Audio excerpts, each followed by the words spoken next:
When Margaret Transferelli took over as office manager, I thought things would settle down. She'd been promoted from somewhere in accounting, and everyone said she was detail-oriented. That was one word for it. The word I would have used was insufferable. On her first day, she walked around with a clipboard like she was surveying a prison camp, making notes about things that had worked fine for years. 3 weeks in, Margaret called me into her office. She wanted me to standardize the filing system. That sounded reasonable until she handed me the new procedure manual. It was 14 pages long. For filing, the old system was simple, alphabetical by client, with color-coded tabs for active and closed cases. Margaret's system required logging each document in a spreadsheet first, then creating a unique code, then cross-referencing that code in 3 separate binders, then filing alphabetically by the code, not the client name.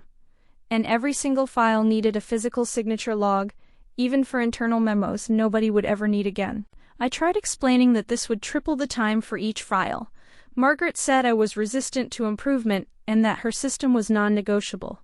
She said if I couldn't follow procedures, perhaps I wasn't the right fit for the department. So I nodded very professionally and went back to my desk, and I followed her system.